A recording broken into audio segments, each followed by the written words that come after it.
They told you to wake up at 5, write your goals, go to the gym, eat clean, and visualize success. They promised if you followed the rules, your life would change.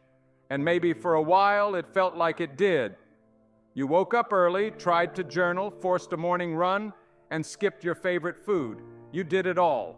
But somewhere along the line, things started slipping. You got tired. The motivation faded. You started to wonder if the problem was you.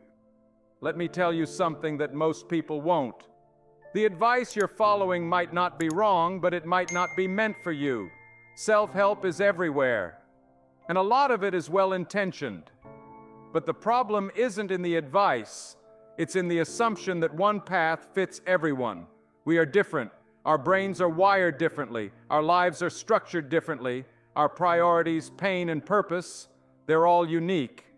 So why would one set of instructions work for all of us?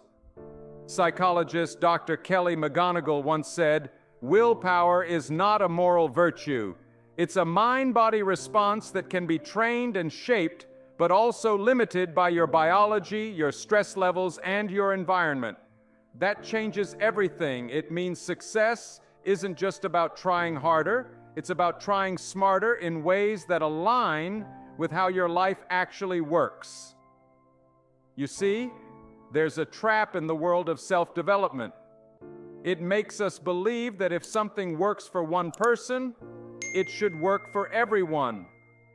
But that's like telling everyone to wear the same shoe size and then blaming them for tripping. That's not motivation. That's misguidance. The truth is, most of us aren't failing because we're lazy or undisciplined. We're failing because we're forcing ourselves into molds that don't fit us. We're trying to copy systems that were never built for our reality. And the more we fail at these systems, the more we blame ourselves. A 2020 study published in Personality and Individual Differences found that people who follow externally imposed productivity systems, ones that ignore their personal values, are more likely to feel burnout, dissatisfaction, and self-doubt. Why? Because they're chasing routines that look right on the outside, but feel wrong on the inside. Let's stop pretending that everyone can or should live the same way. Instead, let's start with a better question. What kind of life fits you? Forget the checklist. Forget the rules. Let's go deeper. Start by learning your own rhythms. Are you most focused in the morning or at night? Do you feel energized around people or drained? Do you like structure or do you thrive in flexibility? These aren't small details, they're the foundation of your system.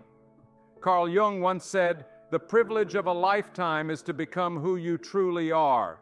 That doesn't happen by copying others. It happens by observing yourself. So here's a new way to approach self-development. Don't treat advice like commandments.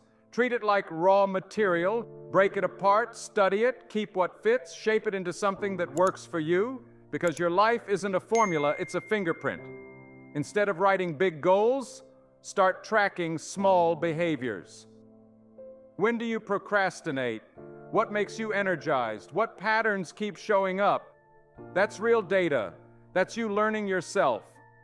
Behavioral science shows that habits stick not because of willpower alone, but because of identity and context. Dr. B.J. Fogg from Stanford says, "You don't need to motivate yourself to floss all your teeth. Just start with one." Change doesn't have to be huge, it just has to be yours. And when you hear advice, pause, ask yourself, where does this fit in my life? Does this advice empower me or pressure me? Does it align with my values or fight against them? Wisdom is not in how much you follow, it's in how well you filter.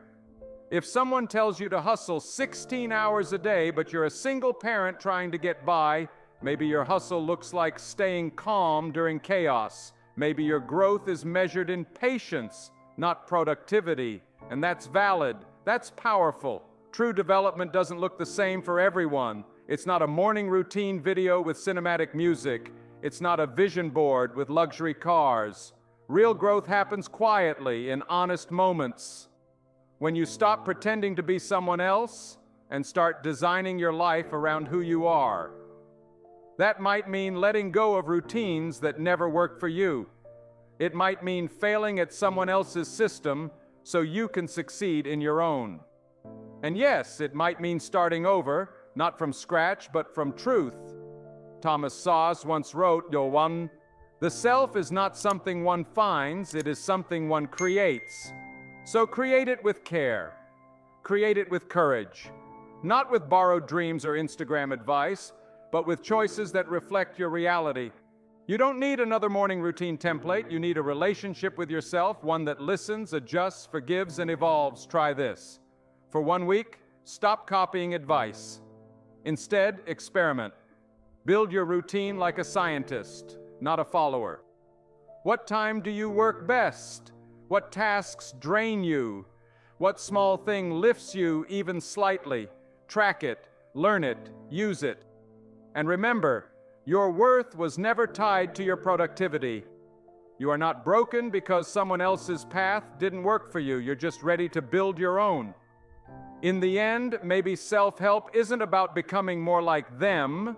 Maybe it's about becoming more like you, and that version of you, the honest one, the imperfect one, the real one, is more powerful than any system ever written. So take the pressure off. Stop chasing the perfect formula. Build a life that fits your mind, your energy, your truth. That's not just self-development. That's self-respect. If you found this journey inspiring, share your thoughts and experiences in the comments below. Hit like and subscribe to join a community that values authenticity over conformity. Together, let's redefine success on our own terms. Share this video to empower others to embrace their unique path, because your life is your masterpiece. Thank you for watching.